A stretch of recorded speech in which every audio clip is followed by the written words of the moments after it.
Hello, my name is Stephen Mayeux, and you're watching the Best JS. In this video series, we are building a full stack application with React, Node, and Express, and also doing some fun stuff with Socket.io. And we're doing all of this because I don't like President Trump. I think he's a terrible human being and an even worse president. And, well, I want to get my rage out in some way. So anyway, this is an insulting app aimed at the president, and I hope you enjoy it and learn a lot. So anyway, in the last video, we started setting up Socket.io on our server, and now we are going to ping pong and go back to the client, and we're probably going to jump over back to the server later on and jump back and forth between the two in this video series. Totally okay. But without further ado, let's get started. And I'm just going to close some of these tabs right now. We won't need them for the moment. Okay, first and foremost, I'm going to create a new folder called public, and this is where I'm going to store my static assets. We need an image of Trump in order to work with, so let's go to our browser here. Okay, I'm going to go to Trump head PNG transparent background. That's what I want. Okay, and there's lots of things like that here. I think I used this one, but you got a lot of different choices that you could choose. This ugly, terrible, racist, sexist human being is just, yeah, there's lots of pictures of him on here. So just pick your least favorite one, the one that you just want to punch and shake the most, and well, you can use that. I'm going to use this one. I like it because it has this transparent background, and it's a PNG, so it'll render nicely to our application. Even though this is really disgusting, let's just go over here. Okay, let's see it. And all right, perfect. We're going to download this PNG. I'm just going to call it Trump. And that is going to go in Shake Trump. Perfect, in the public folder, and it's called Trump PNG. All right, perfect. All right, you can get some more things.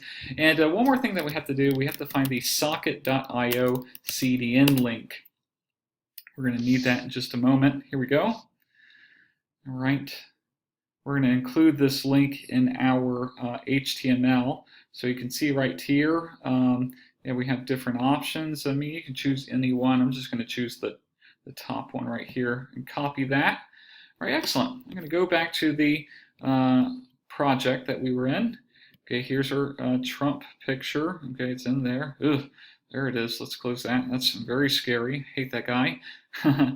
All right, and then I'm going to go to my index.html, and so what this is for the client. Okay, this is Socket.io so that we can connect it to our server. So anyway, we're going to go in here, and I'm going to write a script tag, script, and the source is going to be that URL that I just pasted, and that's basically it. Okay, perfect. I'm going to save that. That looks good to go. All right, perfect. I'm just checking my notes here because there is a lot of stuff that we have to do in this video. So we did that. All right, now I'm going to come to my components. This is basically holding all of the JSX that my React application will return. And by the way, if you're new to React, I mean, you can keep watching and kind of learn by example, but I highly recommend watching my other videos on YouTube. I built the first 2 React projects at Free Code Camp. There's also some really great courses on Udemy. I really like Stephen Grider, so if you want a good course, check out Stephen Grider's course. It's awesome. But anyway, without further ado, let's just keep going. I'm going to call this in right here. All right, I'm just going to say const socket io.connect. All right, just following my notes so I don't forget anything and have to pause and debug because that's always stupid. But anyway, whenever we require this in our HTML, this IO variable is available to us globally, and we are just invoking the connect method and storing it here in socket. Okay, so that's awesome. That's good. Awesome. That's awesome. So anyway, let's create a constructor method. This is a class-based component, and I'm going to have component state for this application to work. And in order to, initialize state in your class components, you need to write a constructor method. So constructor props, and we're going to call super props. So we're just passing in the props for the constructor method of the component which we are inheriting from. Okay, and we're going to initialize some state, this dot state. Okay, and that's just an object that can change over time. So this dot state, we're just going to have a counter, and we'll set that up to 0. We'll have a message too, and we'll just initialize that to an empty string. Okay, wonderful. So it looks like all we need to do is render a little bit of JSX right here, just to make sure that everything is being rendered properly.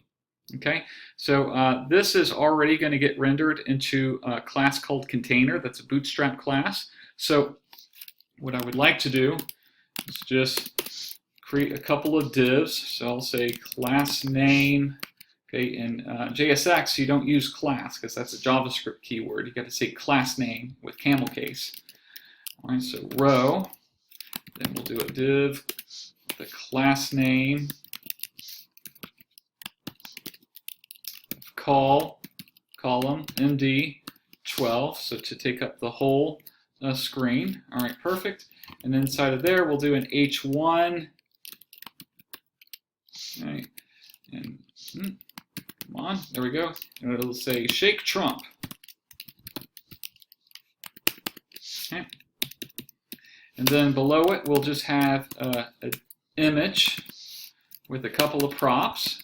Okay, first thing that we're going to do, we're going to pass in the source directory.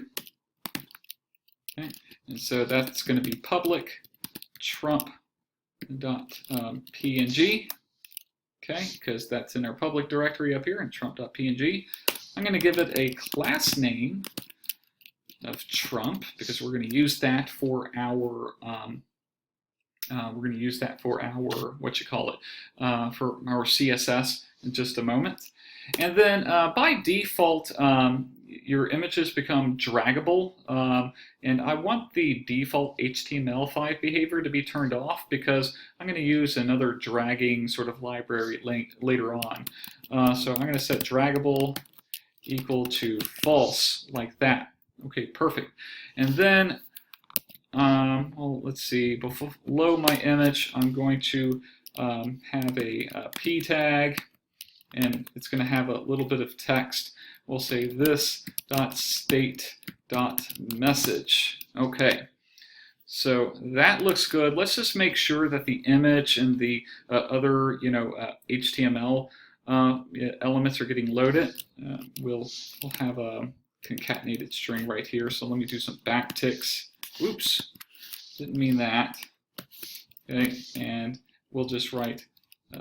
We'll actually have to do this inside the curly braces, excuse me. And we'll just start from scratch. So we'll do backticks, and I will write this is a, sorry, I have to do this in curly braces. I'm forgetting everything. All right, this is a special message, and then I'll do $, curly braces, this dot state dot message.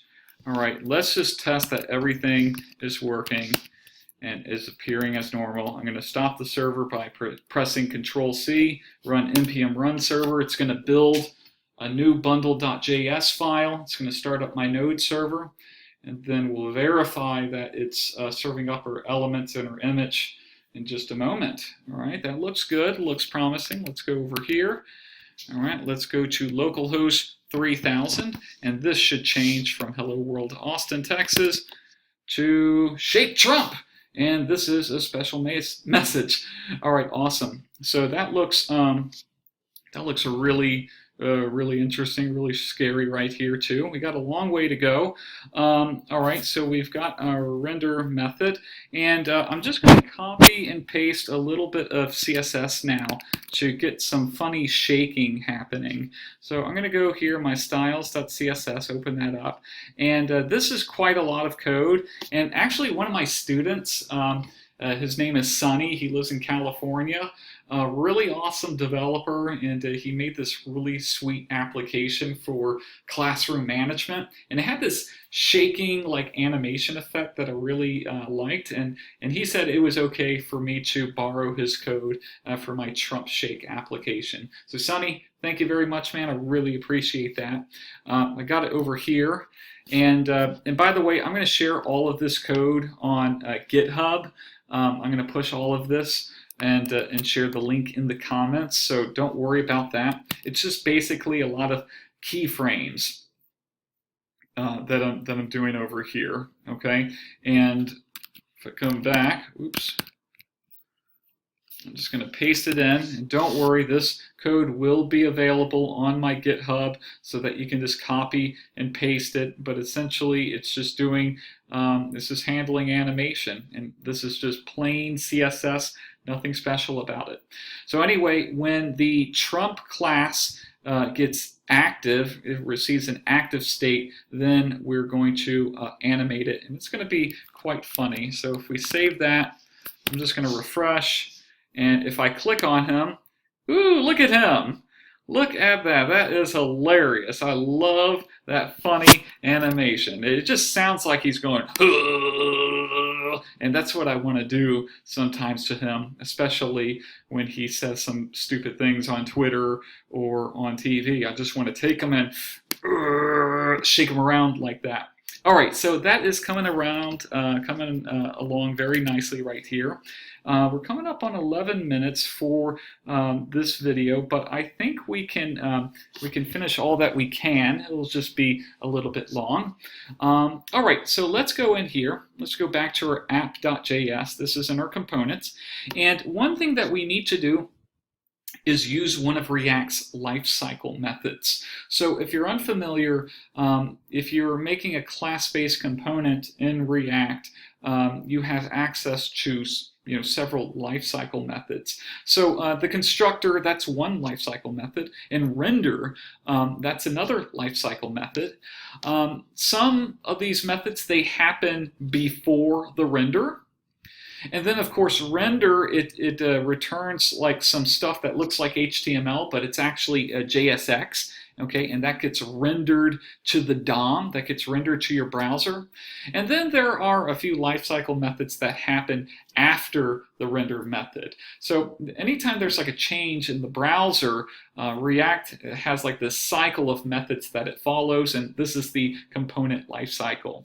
So anyway, we're going to update the elements in a React component with the data that we receive from the server. The problem is we need to wait until all of the elements have loaded and have been rendered to our browser before we do anything with Socket.io. And fortunately for us, there is a lifecycle method called component did mount. And a component did mount will not do anything. It will not run until everything has been loaded into the DOM. So that is the perfect lifecycle method for us. So anyway, let's write that. It's literally called component did mount. Okay. And remember this guy right here from line number 2? Well, I am going to write a listener. So socket.on and init. Okay. So this init, remember from server and our socket routes, as soon as a new client connects to the server, it's going to emit an event called init, and it's going to pass a data object to us with a property called message.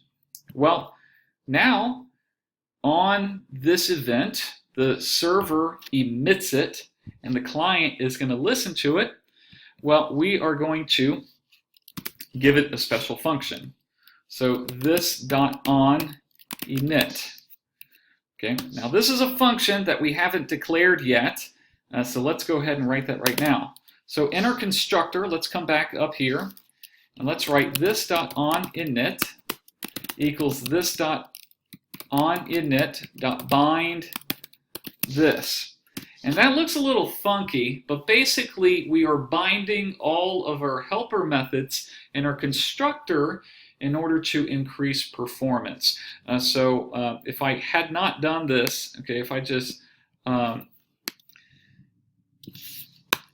did that, I would have to bind my method right here, which is okay, but every time this method gets called, it's binding again and again and again. It's not great for performance. So we're just going to change it to what it was, and okay, great. So now we have this method. Okay, let's write the method. So on init, okay, it's going to have some data. Okay, it's going to accept some data, and I just want to log that to the console. Console.log. All right, this is the data from the server. Let's just log it right there. All right, I'm going to save all of that. Okay, so I'm going to stop it here. I'm going to run server because I have made some changes to my React code. I need to run Webpack again to create a new bundle.js. Okay, should be running any moment now, no problems, excellent. Here we are, localhost 3000. I'm going to open up my dev tools right here, and we should see a message right here in the console. Let's see. Okay, awesome, great. So I'm really happy about this. And you can see this is our console.log. Okay, this is the data from the server. The data that we get is an object with a property called message. All right, so what's happening here? Let's go back to the code. So our server is constantly running. It's constantly running locally on port 3000.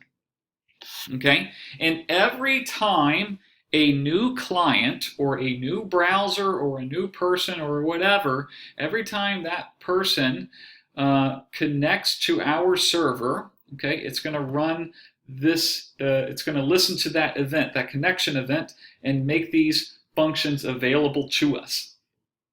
Okay, so immediately when our server hears that connection event, okay, so on connection, so that means it's listening to connection events.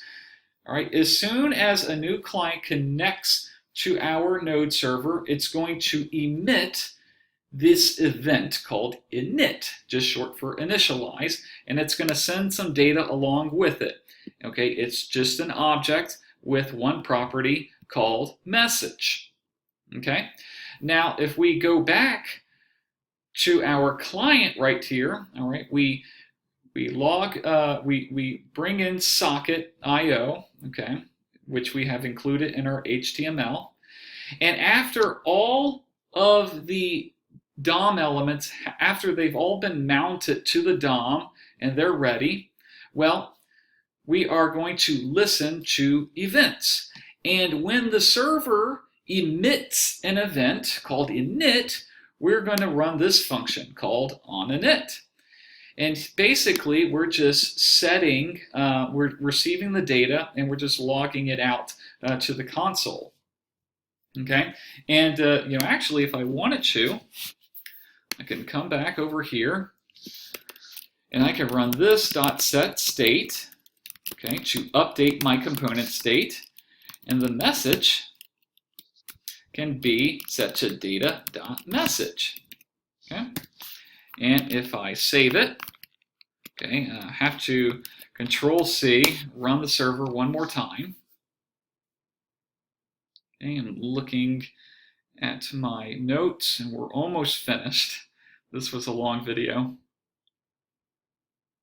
Okay, it looks good. Okay, I'm going to close my console because I won't need it. And look at that. This is a special message, hello world. So that hello world, it is coming from our server and our socket routes. The message is the hello world right there. And that is the basics of it. So we did a lot in this video. We set up Socket.io on the client. We made Trump animate when we were clicking on him, and we had our components listen to events from the server and display the data appropriately. All right, that was a lot. Attacking the president and showing your disapproval requires a lot of energy. So let's take a break right here, go to the kitchen, get a snack, drink some water, and when you're ready, come back to me. And in the next video, what are we going to do in the next video? We're going to do a bit more work on the client and on the server, and then finally we'll just wrap up a few things and deploy it to Heroku in the upcoming videos. But let's take a break, and I will see you in the next video. Bye-bye!